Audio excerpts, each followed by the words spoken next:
नमस्कार, मैं ऋचा सिंह और आप देख रहे हैं सी न्यूज भारत। खबर बिहार के भागलपुर से है, जहां भागलपुर प्रखंड सबौर परिसर स्थित महागठबंधन के माध्यम से भाजपा सरकार की 9 साल तबाही बर्बादी के खिलाफ धरना प्रदर्शन किया गया। धरने में राजद, जदयू, कांग्रेस, सीपीआई एवं तमाम महागठबंधन के नेता एवं कार्यकर्ता शामिल थे। वहीं राजद जिला अध्यक्ष चंद्रशेखर यादव ने कहा कि 9 साल केंद्र में एनडीए की सरकार, मोदी सरकार का बुरा हाल है, सरकार हर मोर्चे पर विफल है। वहीं जदयू प्रखंड अध्यक्ष ब्रजेश सिंह ने कहा कि जनगणना को केंद्र सरकार की साजिश के तहत बंद कराया गया। इस धरने में प्रखंड जदयू अध्यक्ष सबौर ब्रजेश कुमार सिंह, प्रखंड राजद अध्यक्ष सबौर सुमंत यादव, राजकिशोर मंडल समेत कई लोग शामिल रहे। परिवार द्वारा जातीय जनगणना के लिए महंगाई, बेरोजगारी के खिलाफ लोकतांत्रिक संस्थाओं पर और संवैधानिक संस्थाओं पर हो रहे हमले, दलितों पर हो रहे हमले और महिलाओं पर हो रहे हमले के खिलाफ यहाँ धरना पर बैठे हैं। धरना के माध्यम से हम लोग मांग करते हैं कि संवैधानिक संस्थाओं का जो दुरुपयोग किया जा रहा है, लोकतंत्र पर जो हमला किया जा रहा है, उस पर रोक लगाया जाए और जातीय जनगणना कराया जाए, बिहार को विशेष राज्य का दर्जा दिया जाए। इन सभी मांगों को लेकर के हम लोग यहाँ धरना पर बैठे हुए हैं। पूरे बिहार के लोग, पूरे बिहार के सभी प्रखंडों और जिला मुख्यालय पर धरना का कार्यक्रम चल रहा है। इस कार्यक्रम के माध्यम से हम बिहार में और केंद्र में जो बैठी हुई सरकार है, उसको बिहार के जनता के आंदोलन के बदौलत हम उसके जन विरोधी नीतियों पर रोक लगाने और उसको हटाने के लिए काम करेंगे। अपना परिचय। सुधीर शर्मा, सीपीआई के बिहार राज्य कार्यकारिणी के सदस्य। आज धरना का उद्देश्य है 9 साल जो केंद्र में एनडीए सरकार का हुआ, मोदी सरकार का, वो बुरा हाल है, वो हर मोर्चे पर विफल है। चाहे जातिगत जनगणना कराने की बात हो, उसमें आज तक जातिगत जनगणना नहीं कराना चाहती है केंद्र सरकार, जबकि पूरे भारत में पशु पक्षी का जनगणना हो रहा है, जीव जंतु का हो रहा है, लेकिन जातिगत जनगणना केंद्र सरकार नहीं कराना चाहता है, इसलिए कि वो पिछड़े, दलित, शोषित, वंचित समाज के अधिकारों को देना नहीं चाह रहे हैं। दूसरा, आज का धरना ये है कि केंद्र सरकार ने जो वादा किया था कि प्रत्येक साल 2 लाख युवा को नौकरी देंगे, उसमें भी वो विफल साबित हुआ है। आज किसानों को जो आय दोगुनी करने की बात थी, आज किसानों को उनका उचित मूल्य भी नहीं मिल पाता है। आज बेरोजगारी का जो है इतना फौज बढ़ी हुई है, लेकिन केंद्र सरकार सारे एजेंसियों को हिदायत कर दिया है कि बेरोजगारों का गणना नहीं करना है और किसी भी इलेक्ट्रॉनिक मीडिया, प्रिंट मीडिया पर बेरोजगारों की संख्या नहीं बताना है। इस तरह ये बेरोजगारी का फौज पूरे भारतवर्ष में खड़ा है।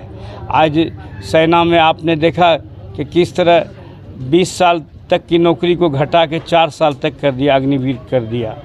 आज हर मोर्चे पर देश में बेरोजगारी है।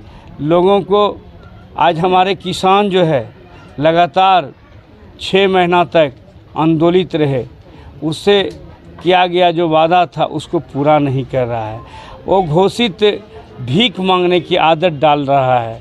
हमारा आज लगातार महंगाई बढ़ रहा है, लेकिन लोगों को आज 2 रुपया 4 रुपया में चावल और आटा दे करके भीख मांगने की आदत डाल रहा है। बाकी चाहे सरसों तेल का दाम आसमान चढ़ा हो, चाहे गैस सिलेंडर का दाम, उजाला योजना के अंदर गैस सिलेंडर देने का काम किया, लेकिन आज वो गैस सिलेंडर 1400 रुपया में मिल रहा है। गैस सिलेंडर आज हर चीज़ में महंगाई है। दाल देख लीजिए 100 पार है। कोई भी चीज़ चले जाइए, बाज़ार चले जाइए, 500 रुपया लेकर के आधा झोला सामान लेकर अपने घर नहीं आ पाइएगा। इतना कमर तोड़ महंगाई है। बेरोजगारी का आलम यह है कि आज जो माँ बाप बच्चे को ग्रेजुएशन कराया अपना कमा करके, उस बूढ़ा माँ बाप ने को अब बच्चा क्या खिलाएगा। बच्चा इतना बेरोजगार है, उनका बाल बच्चा, आज भी वही बूढ़ा माँ बाप अपने बच्चे को खिला रहा है, इतना बेरोजगार है। इन सारे मुद्दों को लेकर और बिहार, जैसा कि आप जानते हैं, पूरे प्रदेश में प्रखंड स्तर पर धरना का आयोजन, एक दिवसीय धरना का आयोजन महागठबंधन के द्वारा किया गया है प्रदेश के निर्देशानुसार।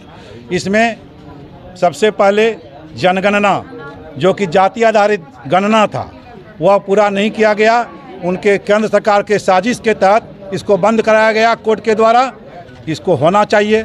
दूसरी, महंगाई पर रोक लगनी चाहिए। दूसरी बात, तीसरी बात जो कि महंगाई का तो देख ही रहे हैं। तीसरा, बच्चों का जो छात्रवृत्ति है जो बंद किया गया है केंद्र द्वारा, उसकी राशि मुहैया कराई जाए और बिहार को विशेष राज्य का दर्जा दिया जाए। केंद्र सरकार से कई एक बार मांग किया गया। यहाँ से कैबिनेट से सर्वसम्मति से नेता विरोधी दल के द्वारा भी और सत्ता पक्ष के द्वारा भी पास किया गया था। फिर भी वहाँ लंगड़ी मारने का काम बीजेपी ने किया है और वह नहीं दे रहा है यहाँ के को केंद्र सरकार द्वारा विशेष राज्य का दर्जा। जैसा कि जाति गणना की बात भी थी, उस समय भी सर्वदलीय बैठक में यह प्रस्ताव पास किया गया था कि बिहार में जाति गणना होनी चाहिए, यह देश स्तर पर होनी चाहिए। लेकिन उस समय सरकार में बीजेपी थी, फिर भी उन्होंने कहा कि मैं अपने खर्च पर नहीं करा सकता हूं क्योंकि बहुत आगे बढ़ चुकी है जनगणना की बात, इसलिए आप अपने खर्च पर करा सकते हैं। जब बिहार सरकार अपने खर्च पर गणना शुरू की, जाति गणना, तो उस पर जो है बीजेपी का कार्यकर्ताओं द्वारा कोर्ट में उसको रोक लगाने का दिया गया। बीजेपी के सहारे ही, बीजेपी के आदमियों द्वारा ही, मैं यह भी कह सकता हूं और कहता हूं कि ऐसा किया गया, जिसके वजह से जाति गणना रुक गई। जाति गणना अगर हो जाती तो जिसकी जितनी हिस्सेदारी, अभी अध्यक्ष जी ने कहा, जिसकी जितनी आबादी उसके हिसाब से हिस्सेदारी, बीजेपी का आदमी कहाँ रहते बताइए। 90% हम लोग हैं और 10% का शासन कैसे चलेगा? बिल्कुल नहीं चलेगा। यह दिखाई पड़ने लगेगा सबके सामने, इसलिए वह दिखाई नहीं दे, इसलिए ऐसा उन्होंने षड्यंत्र किया। लेकिन फिर भी अगर केंद्र सरकार, जब चुनाव हम लड़ेंगे लोकसभा का 24 में, तो उसमें बता देंगे कि हमारी 90% आबादी और मतदाता क्या करने जा रहे हैं और उसको उखाड़ फेंकेंगे दिल्ली के सत्ता से। क्या लगता है धरना से आपकी मांग पूरी हो जाएगी? धरना से जागृति होगी। हमारे 90% जो आबादी है उसमें जागरण होगा और जो भी काम रुका हुआ है उसको हम लोग पूरा करेंगे और अपने सरकार की उपलब्धि को अपने आदमी के बीच, मतदाताओं के बीच घर घर जाके रखेंगे। धरना का उद्देश्य तो आप जान ही चुके हैं। अपना परिचय दीजिए। मैं ब्रजेश कुमार सिंह, प्रखंड जदयू अध्यक्ष, सबौर। भागलपुर से सी न्यूज संवाददाता राहुल कुमार सिंह की रिपोर्ट। फिलहाल इस खास खबर में बस इतना ही। देश दुनिया की तमाम खबरों की जानकारी के लिए देखते रहें सी न्यूज भारत। हर खबर आपके साथ, आपके हाथ।